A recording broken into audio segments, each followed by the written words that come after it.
नमस्तु मा विद्विषावहै। ॐ शान्ति शान्ति शान्ति। समस्त जन कल्याणी निरतं करुणामयं नमामि चिन्मयं देवं सद्गुरुं ब्रह्मविद्वरं। सरस्वती नमस्तुभ्यं वरदे कामरूपिणि विद्यारम्भं करिष्यामि सिद्धिर्भवतु मे सदा। So we invoke Saraswati Devi's grace, Puja Gurudev's blessings as we start Kenopanishad.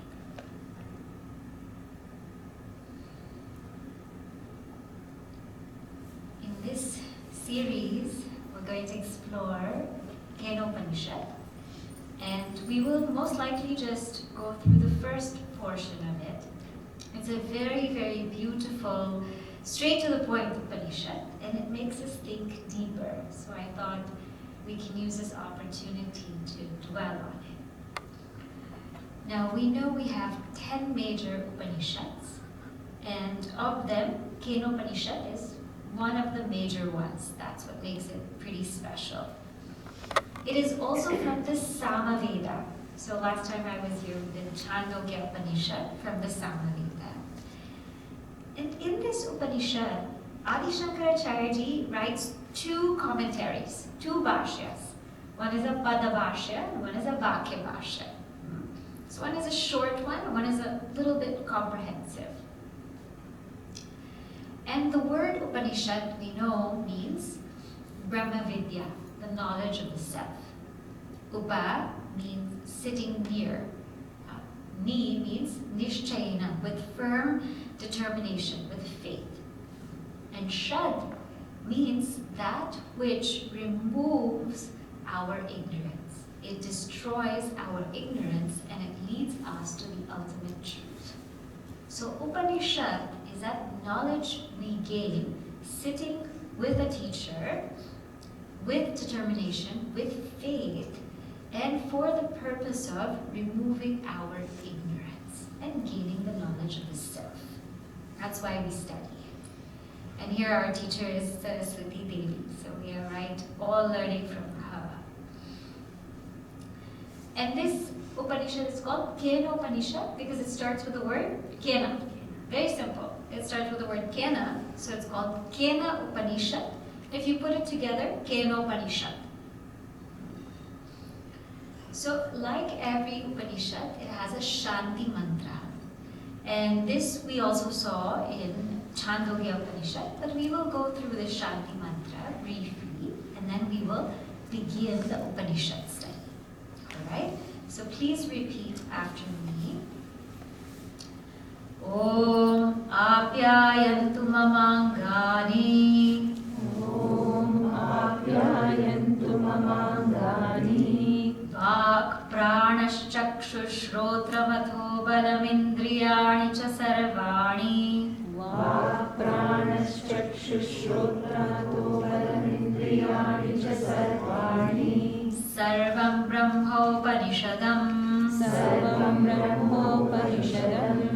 Maham Brahma Nirakuryam. Maham Brahma Nirakuryam. Ma Brahma Nirakarot. Ma Brahma Nirakarot.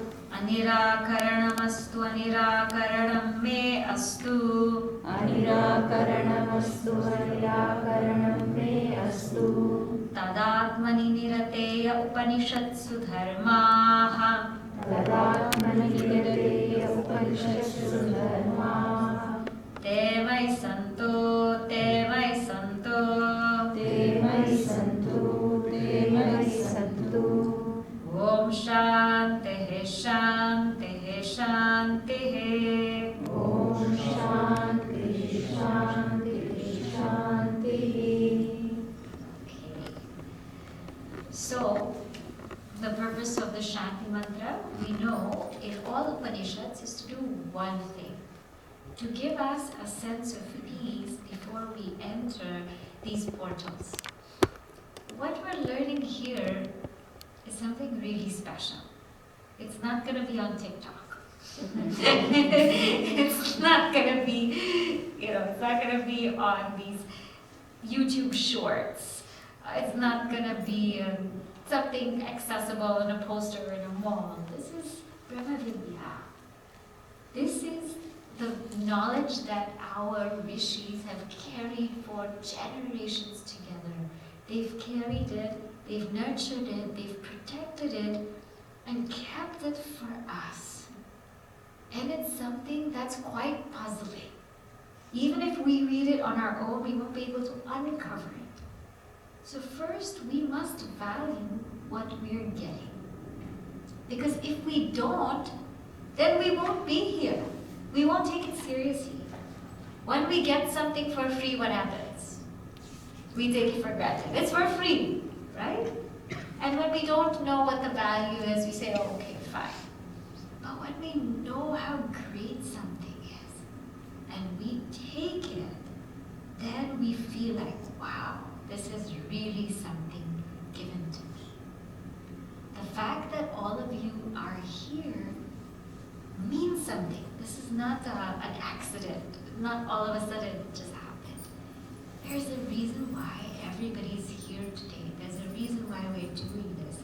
It's because the Upanishads felt that you had to listen to it. It felt that. And Upanishad for us is not a person, not a thing, but a person. Upanishad is Shruti Mata. She is Shruti Mata. So she has felt that this is what we need to learn, and this is why we are here. And we start this Upanishad with Om. Om is that symbol of Brahman, the ultimate truth. In remembrance of that ultimate truth, we say Apyayantu, means may I grow strong, vigorous. Apyayantu. What? Mamangani, my limbs. May my limbs be strong. Vak, may my speech be strong. Prana, may my pranas be strong. Chakshu, my eyes. Shrotra, my ears. Atha balam, and may there be strength of indriyani cha sarvani, all my indriyas.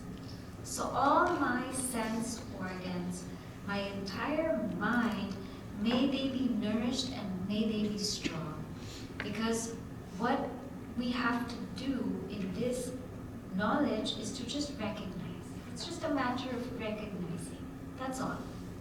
It's that simple thing. We don't actually have to go out and do anything. It's a shift. It's a recognition. So may my sense organs and may my mind be very sharp, firm, strong, so that I can recognize this clearly. Sarvam Brahmopanishadam. The entire Upanishads are all about Brahman. Brahman is that which is stated, contemplated on, revealed in all of the Upanishads. And not only that, but everything is actually Brahman. There's only Brahman alone. This is the teaching. This is the culmination that everything is Brahman. Ma aham Brahma nirakuriya.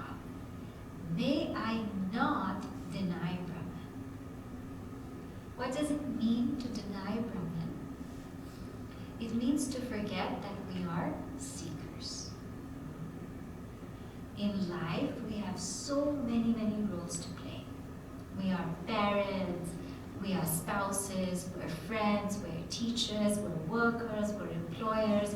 We have so many roles to play. But amidst all of the roles in life that we have to play, what is the most important? A seeker. So may I always understand that I am a seeker first. I am a seeker first, then I am a mother. I'm a seeker first, then I am a father. I'm a seeker first, then I am a worker. Why? Because if it gets reversed, what happens? All attachments happen.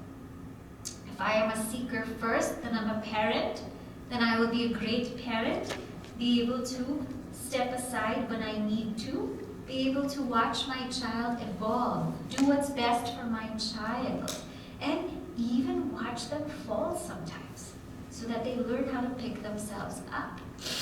But if I'm a parent first and then seeker, I'll be trying to control my child's every move and making them like me, trying to get them to be like me.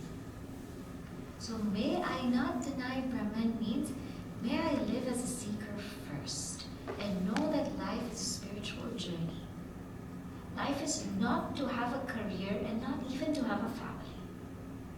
These are all a field of purification, which is necessary. It's necessary to go through that. But that is not the purpose of life. The purpose of life is the realization of self. And may I remember this all the time. Because that time when I forget it, that's the time I fall and I crumble. So may I not deny Brahman. Ma Brahman nirakarot. May Brahman not deny me. The first ma here is not. The second ma here is me. May Brahman not deny me. Now we all know Brahman is that all-pervasive consciousness, pure bliss, existence, consciousness. So how is Brahman going to deny me? Brahman in the form of Ishvara. But does Ishvara deny me? Actually, no. What this means is, may we be in tune to Ishvara's grace. Because in the Bhagavad Gita, it says that Ishvara is impartial. God is impartial. Doesn't have any favorites, no likes or no dislikes. And His grace is ever there, ever shining on us. But when we are not in tune with that grace, that's when we suffer. So may Brahman not deny me means, may I ever be in tune with Ishvara's grace. Because Brahman will not deny me, it cannot, it's actionless. And definitely Ishvara will not deny me because Ishvara is impartial. But I may not be in tune with that grace. I may be lost, I might not be paying attention. In life, denial is not paying attention. The simplest things are in front of us. We just have to recognize it. All the answers that we seek are presented right in front of us. We seek God, please give me darshan, please let me have your darshan. But Bhagavan comes in so many ways. So may I not deny that. Anirakaranam astu, anirakaranam me astu. Again, he repeats it twice. May there not be a denial. There should not be any denial from my side or no denial from me tuning into Ishvara's grace. There shouldn't be any denial. I should be open to it, open myself up to it. Tad Atmani nirate. And in that Brahman, in that Atman, nirate, in that which I revel, me who is reveling in that, ye Upanishadsu dharmaha, all these dharmas, all these qualities, the virtues that we see in the Upanishads, we read about, we listen to, te mai santu, may they live in me. May they live in me. One is when we learn about a virtue. When we learn about the virtue, let's say satyam, truthfulness. We say, okay, satyam means being true in our thoughts, our words, and deeds. And when they are completely aligned, that's called satyam. Then we start to understand the concept, satyam. Then the next level is we practice that virtue. So first level is we understand there's a virtue called satyam, truthfulness. And the second level is we try to practice it. We try to be able to think of what is good for others and speak that. And whatever we think of, we speak. If we say, I'm going to come, I'm going to come. If we say, I'm going to do this, I'm going to do this. Try to have it completely aligned, and we practice it day to day. But the third level is when you are the value. You don't practice the value, you are Satyam. When somebody sees you, they say, ha, that's Satyam. You want to know what Satyam is? You look at that person. That's called Satyam. Like our saints and sages.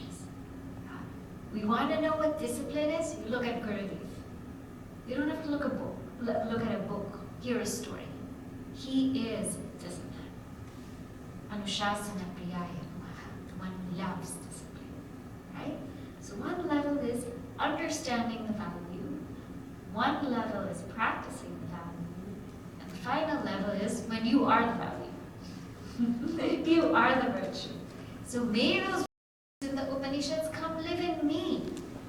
May they live in me. Because when they live in me, then this truth will be unfolded so easily.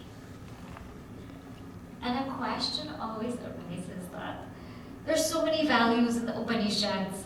Which one will I practice? How, so many. If you read one Bhagavad Gita shloka, Adveshna Sarva Bhutanam, it goes on and on and on and on. What am I going to do? Take one. Just take one. And in practicing that one, all come about. Just be firm in one value. Let's all be firm, really, really steadfast in one value. Meaning when people look at you, they should say, ha, that is honesty, or that is trust, that is faith. Practice one, and all will come to live one as. It's a package deal.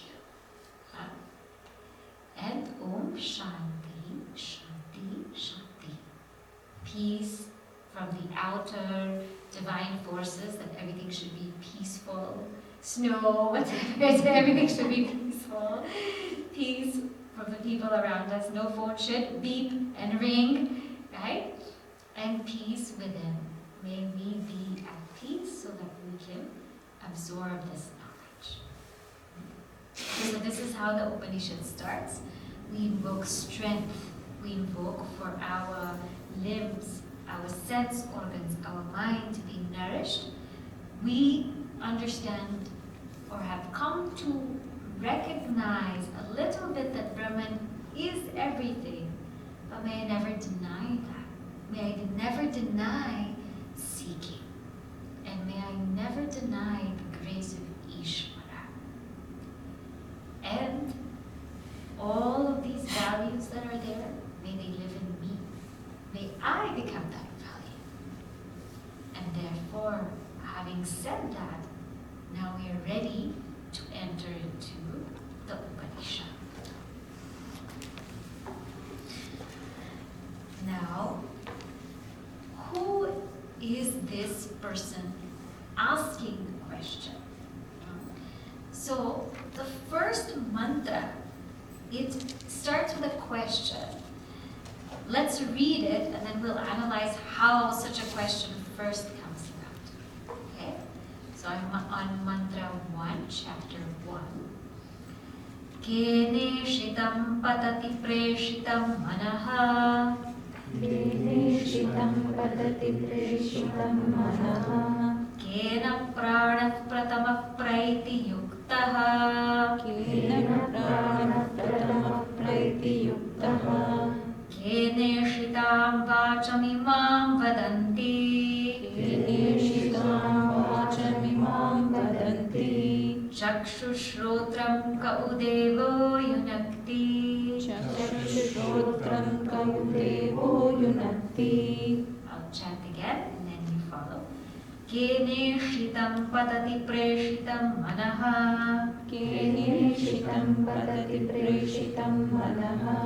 Kena pranah pratamah praiti yuktaha. युक्तः केन प्राणः प्रथमः प्रैतियुक्तः केनेषितां वाचमिमां वदन्ति केनेषितां वाचमिमां वदन्ति चक्षुश्रोत्रं क उदेवो युनक्ति चक्षुश्रोत्रं कमुदेवो युनक्ति.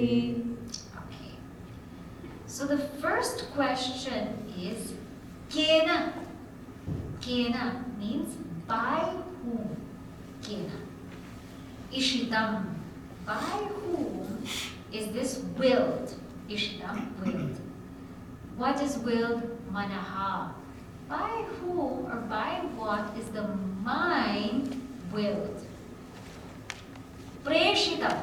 By whom or by what is the mind sent? Preshitam, sent.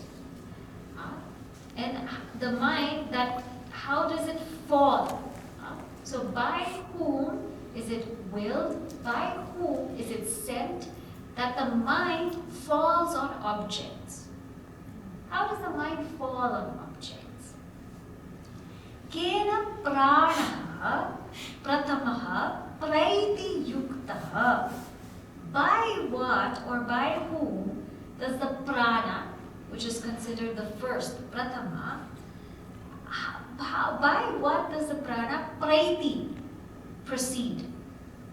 By whom or by what does the prana proceed? Yukta, and that prana which is well equipped. Kene shitam vacham imam vadanti. And by whom ishitam is this willed? What is willed? Vacham imam. This speech, how is it willed? How is speech spoken? Chakshuhu shrotram kaudevo yunakti. And what is that which prompts the eyes and the ears? What is that deva? What is that divine power which prompts it, which makes it sentient? So I'll read the translation, and then we'll go into this verse. The disciple asks, by whom willed and directed does the mind light upon its objects? Commanded by whom does the main vital air prana proceed to function? By whose will do men utter speech? What intelligence directs the eyes and ears towards their respective objects? Now, such a beautiful question. Such a beautiful question, but first we have to analyze how such a question comes about. Then only we can appreciate this question. In life, there are three types of people. The first type is the one who is dependent upon the experience. The second type is dependent upon the experiencer. And the third type is the one who is seeking the enigma of life, the puzzle of life. That's a mystery of life. So three. So the first one, who is dependent on the experience, is the kind of person who pursues objects to make them happy. So they pursue wealth, status, relationships, careers, education. They pursue all of these material things because they believe in their hearts that this is going to make them complete and happy. And so their lives will be based on that, based on the pursuit of family, of a career, of education, of objects, of travel, of a social life. And everything about their lives will be in this direction. So their purpose, to seek outwards. Because my joy comes from experiencing these things. And if their purpose is this, then guess what? All their attention is in it. That's my purpose. I seek happiness through these objects. And that my purpose in life is that. Therefore, my attention goes there. My attention goes there. My mind's attention is only on that. You can't ask me to think about anything else because I'm just thinking about these things which I want to pursue. And if my attention is there, then guess what? My efforts are going to be there. Because my attention, I'm thinking about it, so all my efforts are going to be there. Huh? So P-A-E, purpose, my attention, my efforts. Huh? And then what else if all my efforts are going to be in that direction? Then my time. All my time is in this pursuit. It's only going in this pursuit. Right? And all the things that I'm attracted to are in this realm. So I'm attracted to people who are wealthy. If I want to be rich, I'm attracted to people who are wealthy. If I want to have a great social life, I'm attracted to people who have that. If I want to be famous, I'm attracted to people who are like that. So our attractions also go in that level. So this kind of person is not going to pick up Upanishad. Because their purpose is joy is in my experience of outer things. Therefore their attention is there, the effort is there, time is there, and their attraction is only for those kinds of things. So this is not the person who's asking this question. Now, a second person comes along, and their happiness is what? So they have understood that it's not really objects, the experience that's making me happy. It actually lies in the experiencer. It lies in me, in my mind, intellect, ego equipment. Because you can bring a really lovely meal in front of me, but if I'm in a terrible mood, it's not going to do anything. Or you can bring my favorite person in front of me, but if I'm just in a rush to go somewhere, I'm not happy that person's here, I wish they would go away, right? So if it depends on me actually, the seeker comes a little bit higher and says, it's not really outside, it's inside. You know, you could give me snow and I would be very happy with it because I think it's divine. It reminds me of Saraswati Devi. It's white, it's beautiful, right? So now this seeker has come to a higher level. It's dependent on the experiencer. So my purpose is to always keep my mind calm. By mind, I mean mind, intellect, ego, equipment. My purpose in life is to keep my mind calm. My mind pure and my mind sattvic, because I have come to realize that it's all in the mind. If my attitude's great, then hey, life is great. So this is my purpose. So guess what? All my attention will be where? Mainly in keeping my mind. Let me take a yoga class. Let me do some meditation. Let me do some bhakti. All of these are great. We should do that. Let me get my mind around beautiful company that's going to elevate me. So all the attention is on this kind of thing. So efforts go in the direction, not anymore in the outside world, but efforts are to sustain my mind, to make it peaceful, to make it calm. And my time is going in that. Mind care, mental health care, right? I have to take care of myself. And our attraction is towards people who help us keep this mind still, steady, calm. We're not attracted so much to people who are famous and rich and, we're over that. I'm past that. Done. Right? We want to just be with people who are quite steady and calm and soothing. Why not? Huh?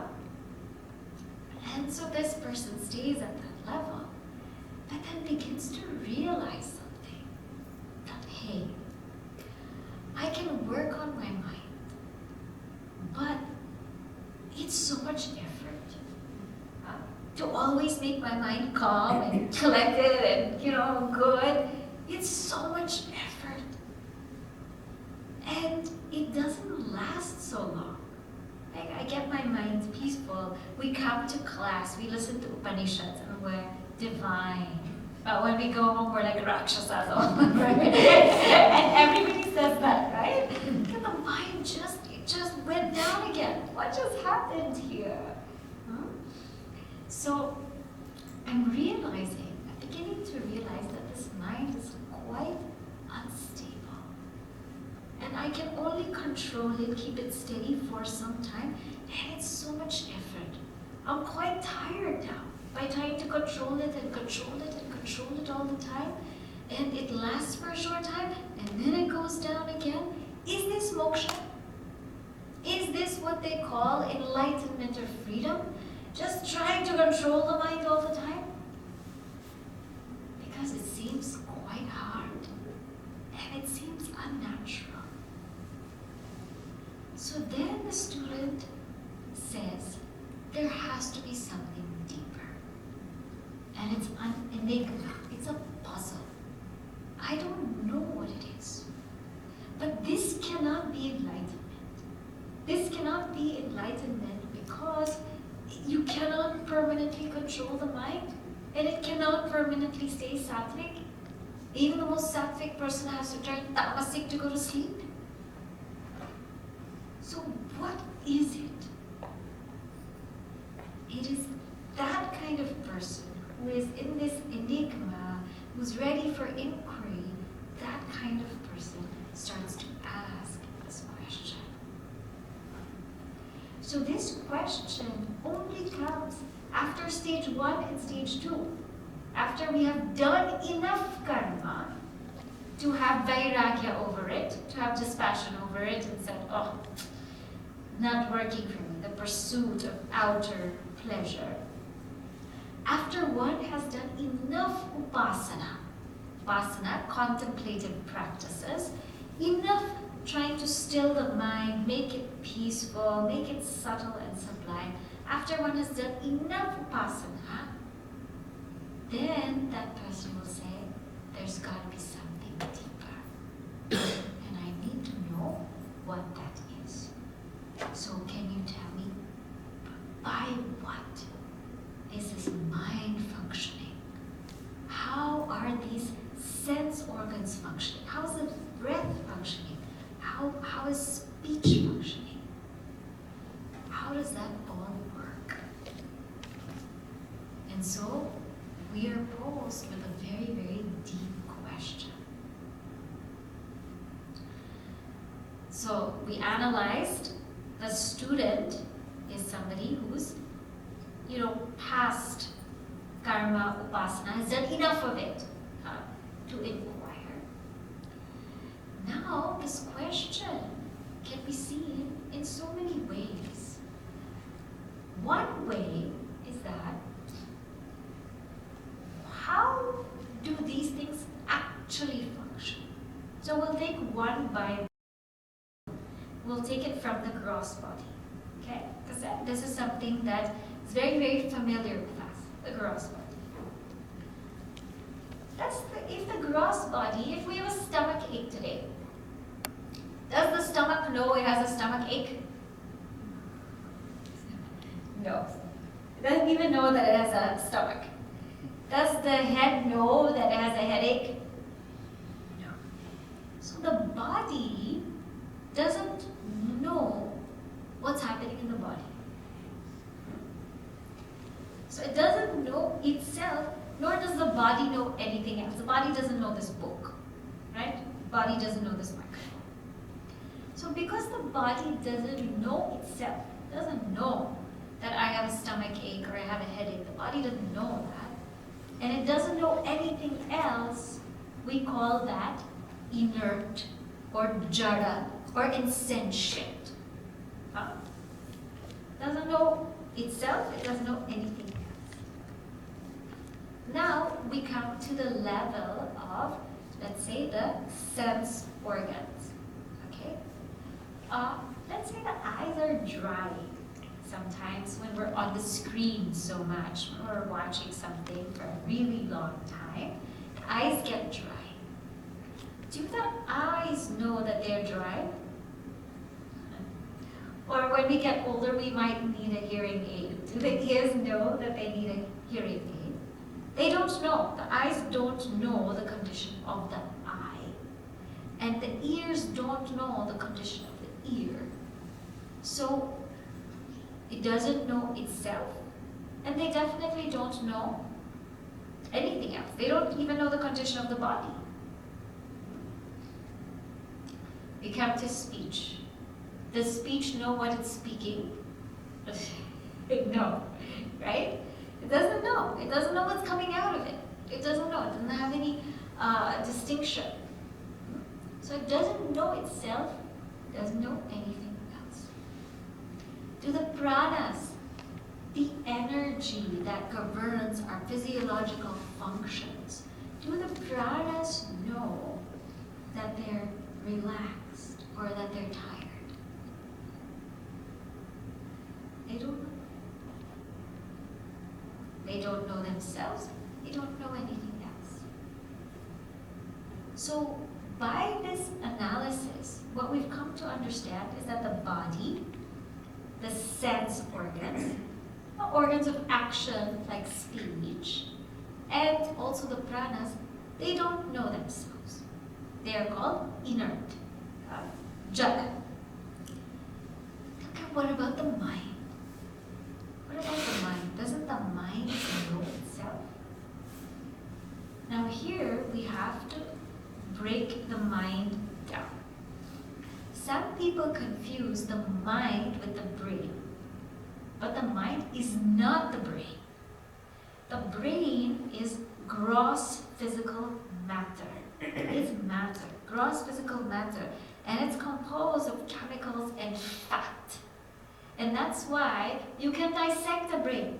You can see a brain. It's matter. You can touch it, you can feel it, right? So brain is matter. Brain is not the mind. The brain is not the mind.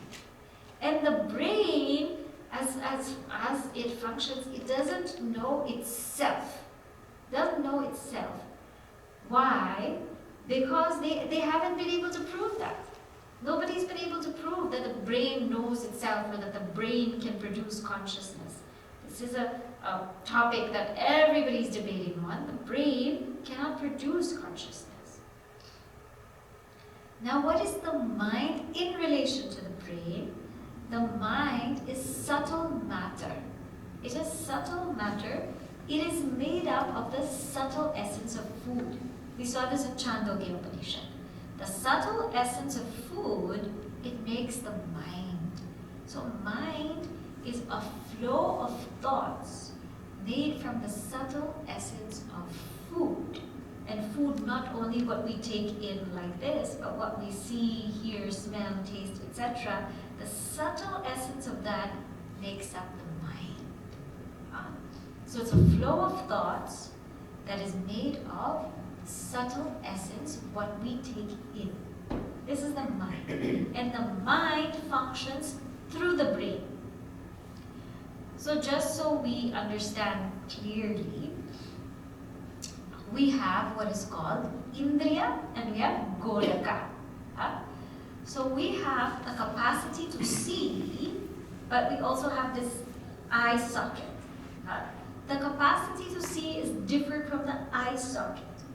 If there's something wrong with the eye, it doesn't mean there's something wrong with the capacity to see. I can still see, but it's just that the eye socket, there could be something wrong with it. Or the capacity to smell is different from this nose. I could have the capacity to smell, but maybe I just have a cold right now. And therefore it's not functioning. It's not expressing. The same way, the mind is that capacity which expresses through the brain. It expresses through the brain.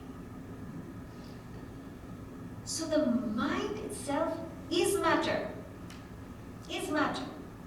And directly we prove this in Chandogya when Shvetaketu, you remember Shvetaketu, it was ages ago, but I hope you remember him. What happened when he stopped eating. He couldn't remember anything, right? His father said, chant the Rig Veda mantras, Sama Veda, Yajur Veda, chant these mantras. And he kept chanting them. And then his father said, okay, now fast for 16 days. And after 16 days, when he fasted, he didn't eat anything, but he drank some water. His father said, now chant the mantras. He couldn't chant anything. Couldn't chant. That shows that the mind is matter. So the mind itself is subtle matter. And we also know in our own experience, this is direct experience, we are aware of our thoughts. We know that for a fact. We are aware of our thoughts, right? Are you aware of your thoughts, or are your thoughts aware of you? We're aware of our thoughts, right? So there is something there that wills, that sense. Now when we use these two words, preshitam, ishitam, we have to put iva, because consciousness doesn't go and send off. It doesn't do any send off, or it doesn't will. Just in its presence, everything functions. Much like the sun. In the sun's presence, everything just functions. The sun doesn't do anything. But when the sun is there, everybody rises, everybody goes to work, everybody goes about their day. So consciousness is like that. Yes, sannidhi matrena. Just its mere presence. So the student is asking this, that even the mind, even it cannot know itself. And it actually cannot know something else. It cannot know something else on its own because it's subtle matter.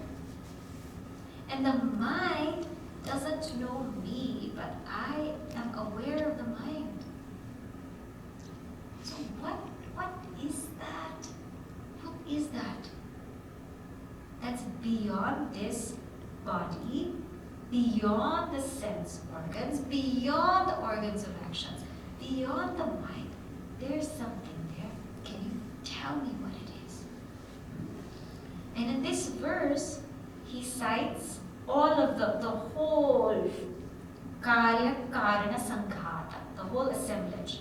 By mind, he means to say mind, intellect, ego, memory. By prana, he means the 5 pranas. Prana, apana, dhyana, udana, samana. By speech, he means all the organs of action. Speaking, excretion, reproduction, etc. He means all of the grasping, locomotion. He means all 5. When he says eyes and the ears, he means all 5 sense organs of seeing, hearing, smelling, tasting, touch. Eyes and ears were given because these are predominant. Predominantly, we use these 2. We use the tongue also more than we should, but these 2 are the ones that are predominant. So he's asking, what is this? What is it that's making it function? Now, scientifically, this is the second point. So the first point is that all of these things are inert. They don't know themselves, and they don't know other things. Seems like something is aware of them. Seems like there's something behind the scenes there. The second point is, this is not a scientific question. It is not talking about our objective experience. It's not talking about how we hear. For example, I'm knocking this. So how is the sound coming? The sound is hitting through my eardrums, and then it's sending signals to my brain, and therefore I say I hear. How am I seeing? Because the light is falling on an object, And it's coming through my eyes, and it's sending signals through my brain, and I say, I see. It's not talking about this objective experience that science can explain.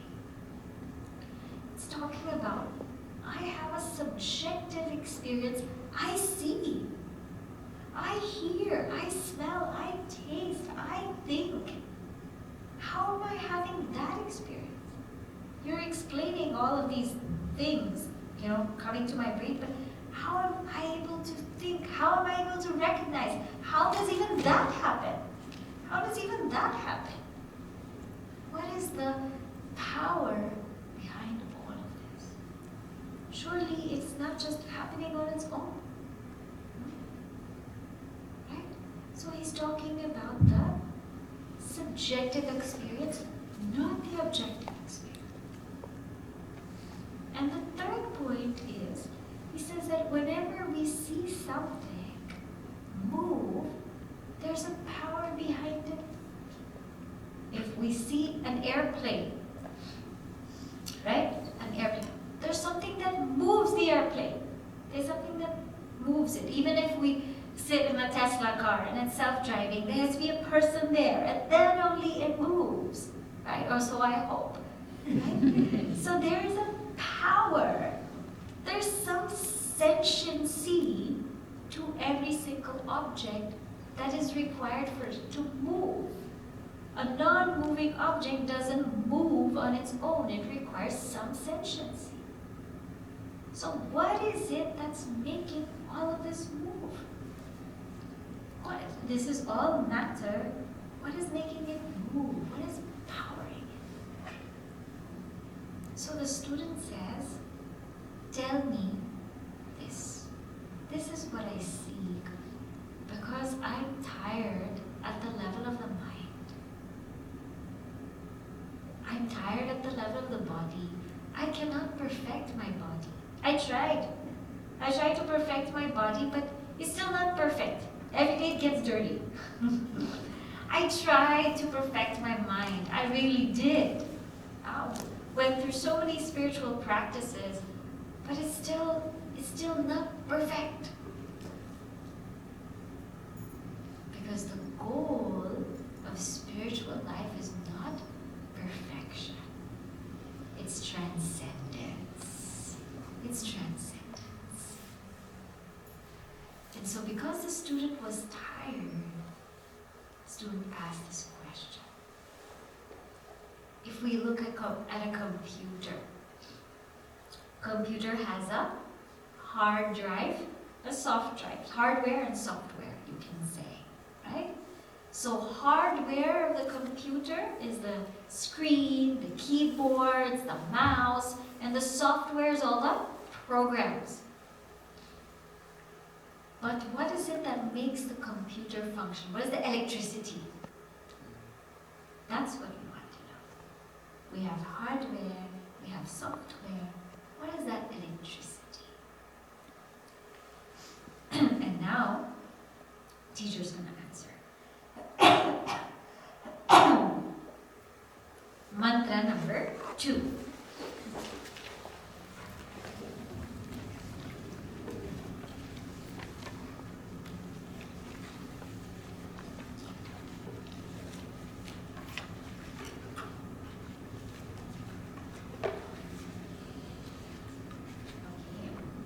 So you can follow after me. Everybody found the page? 74. Okay. Shrotrasya shrotram manaso manoyat. Shrotrasya shrotram manaso manoyat. Vacho hamacham saupranasya pranaha. Vacho hamacham saupranasya pranaha. Chakshushaschakshurati muchyadhiraha. Chakshurati muchyadhiraha. Pretyasmalokadamrita bhavanti. Pretyasmalokadamrita bhavanti. Chant again. Shrotrasya shrotram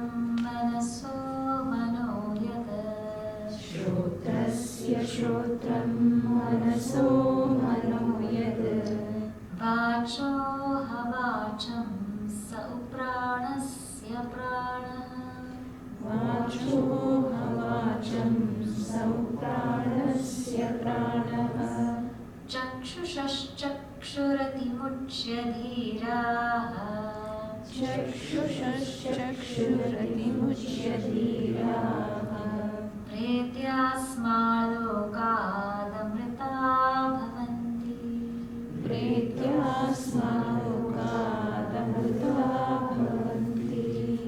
So here's the brilliant answer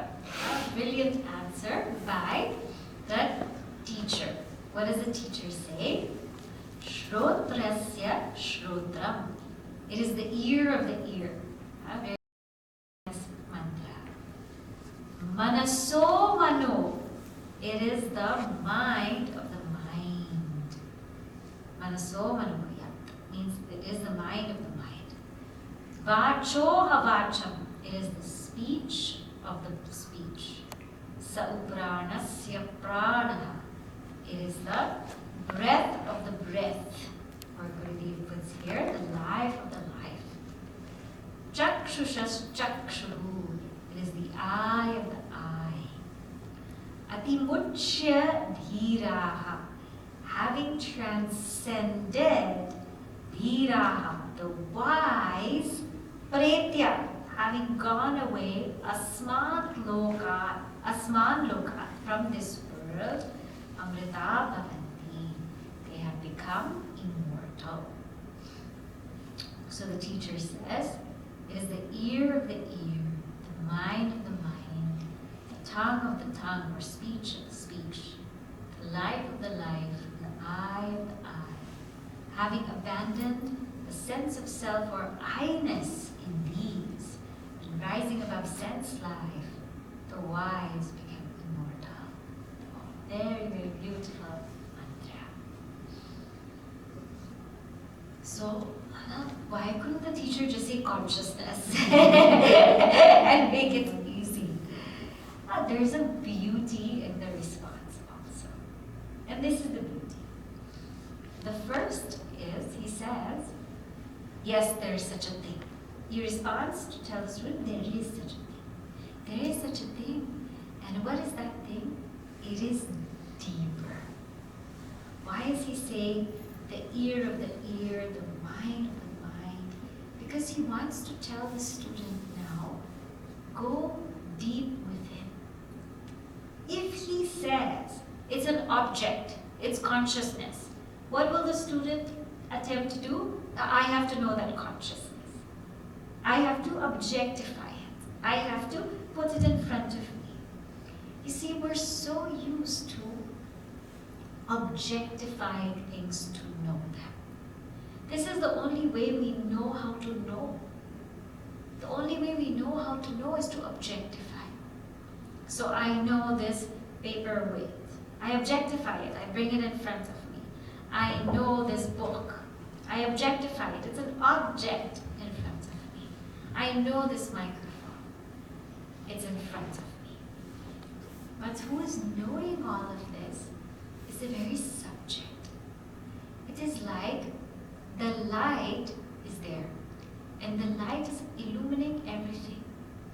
It is through the light that we see everything. It is through the light that we know this desk. It's through the light that we know this book, this watch, this floor. But we only are so used to objectifying that we don't even pay attention to that light which makes everything known. So we don't know how to be knowing. We don't know how to just be. We're always into grasping an object, making it objectified, putting it in front of us. Even when there's absolute stillness, we want to say, ah, so beautiful. Isn't it? There's absolute stillness. Why spoil it with words? We want to say, so beautiful. Absolute stillness and thoughts. Oh, that was a divine thought. We want to spoil it. So we are so used to objectifying. objectification has become our habit. And so the teacher wants to say, it's not an object. I want you to look within. Shrotrasya Shrotram. This is the ear. Go to the ear of the ear. Don't go out. Go to the ear of the ear. Manaso Manoya. This is the mind. Go to the mind of the mind. So go behind the scenes. Go behind the scenes. We're so used to going sightseeing. Now, we like to travel and see all of these wonderful places and sights. Now go to the sightseer. The seer of the sights. Stop going sightseeing. Go to the seer of all of these sights. And that is insight. That's Divya Chakshu. Huh? So he wants to say, he's using this language to make sure the student doesn't get into that habit of objectification. Don't put it in front of you. Don't say, I want to know this consciousness and make it an object. Then another reason why he's doing this is because he wants to make a connection. He wants to make a connectionless connection. What do we mean? Here we're employing the Shaka Chandra Nyaya, wherein there's a beautiful, beautiful crescent moon in the sky, let us say. And it's a sliver of a moon. And because it's quite cloudy and space is infinite, it's not as easy to find that moon in the sky. Not as easy, it's quite cloudy, it's a sliver of a moon. Not so easy to find, but it's so beautiful, so divine to look at. How do we tell somebody else about that moon? We tell that person, look at that tree. And on that tree, there's a branch. Follow that branch. And when you follow that branch, it points to that sliver of the moon. And you will see it for yourself. In the same way, follow the ear. And through the ear, you can get to the hearer of the ear. It's not connected. Just like the branch is not connected to the moon, the hearer is not connected to the ear. Go to the mind, the branch of the mind. Go deep within, and we get to the mind of the mind. Go to the eyes. Go to the eyes. Use that as a lakshana. And then you go to the mind of the mind. So in this way, the teacher is answering this question not to objectify consciousness, to have the student turn within, and also to have the student use this as an indicator. See, everything is an indicator to Brahman. Everything. Everything. Even this desk. We just sit and inquire, how did this desk come to be? It's an indicator of Brahman. If we sit and inquire, how did this glass, this come to be? We'll get to Brahman. But when we use this, the eyes, the ear, the mind, it becomes easier. And we will see a mantra that will come up, very beautiful. It will say that in every thought, there's consciousness. So when we use the eyes, the ears, the speech, it becomes easier. It becomes easier because Brahman is fully manifest. The consciousness is fully manifest in these things. Now, with each one, this is what he's trying to say. Look for something that's not part of the ear, which makes the ear hear, but cannot be heard by the ear. Okay? Okay. So you just follow me. Look for something. Just repeat. Look for something. That's not part of the ear. That's not part of the ear. Which makes the ear hear. Which makes the ear hear. But cannot be heard by the ear. But cannot be heard by the ear. Okay. Again, now repeat. Look for something. Look for something. That's not part of the mind. That's not part of the mind. Which makes the mind think. Which makes the mind think. But which the mind cannot think of. Which the mind cannot think of.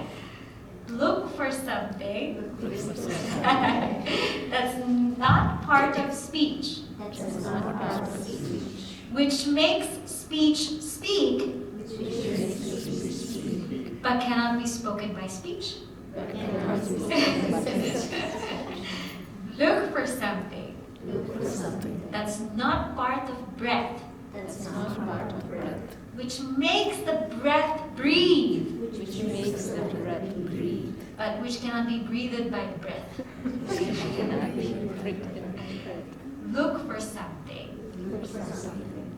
That is not part of the eyes. That's not part of eyes. Which makes the eyes see. Which makes the eyes see. But which the eye cannot see. Which is cannot see. That is consciousness. Isn't that beautiful? Yeah. So this is how the teacher is answering. Look for that which is not part of the ear, which makes the ear hear, but cannot be heard by the ear. That is who you are. That is the answer to your question. That will make you go inward, and that will use these as indicators to know who you really are. Okay. Now, I think we will stop with this thought. I thought for this Upanishad, we will do a little bit of a meditation at the end of each section so that we can absorb these thoughts better, easier. Is that okay with everybody? Yes. Yeah? So we'll stop with this beautiful thought about, look for that which is not part of that, which enables that to do that, but that cannot do that. So, sit straight, everybody, and just be in a position where you won't move, for maybe the next 7-10 minutes. Okay. And I'll just guide you through simple meditation. We'll start with 3 Oms.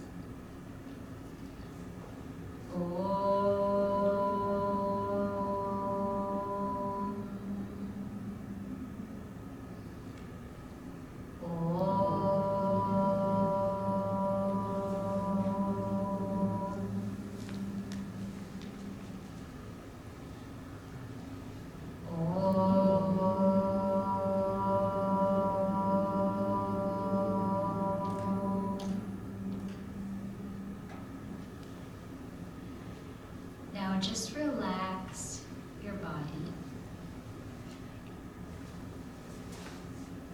Relax your feet,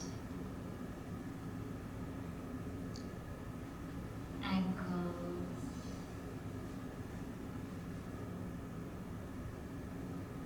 the legs, and the knees.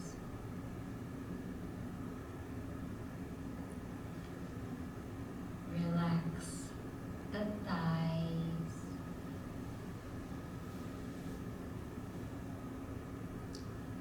the hips,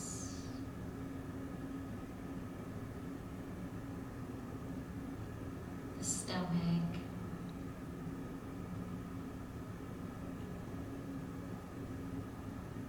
the chest, the lower back,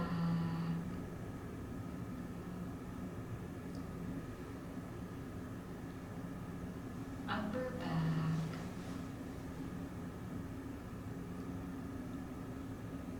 shoulders,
bring the knowledge to the mind. So I'm going to chant the mantra of Kenopanishad. Shrotrasya Shrotram Manaso Manoyata Vacho Havacham Saupranasya Pranaha Chakshushaschakshuratimucya Dhiraha Pretyasmaloka Amrita Bhavanti.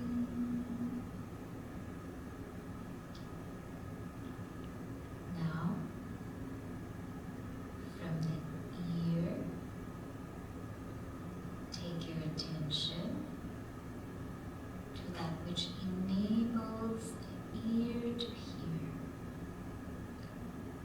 From the eyes, take your attention to that which enables the eyes to see. From the mind, the thoughts, take your attention to the one that illumines the thoughts. Meditation is an inward shift. That's all it is.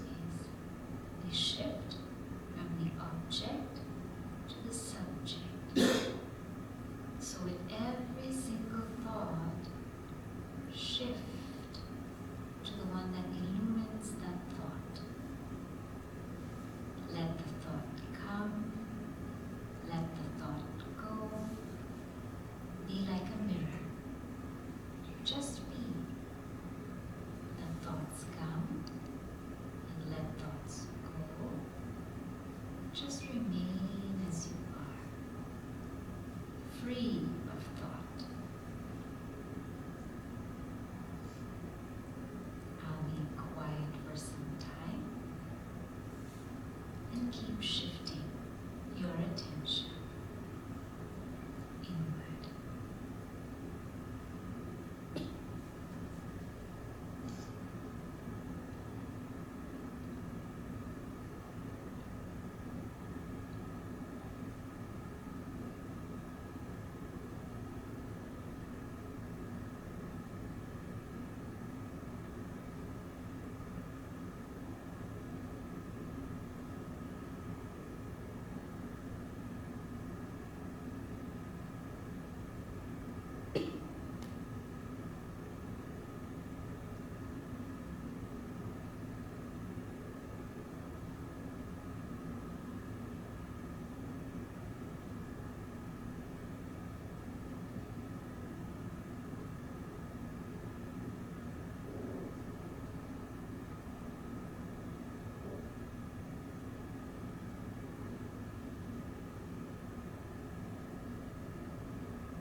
to remain in this wisdom, not just here, but throughout our entire lives.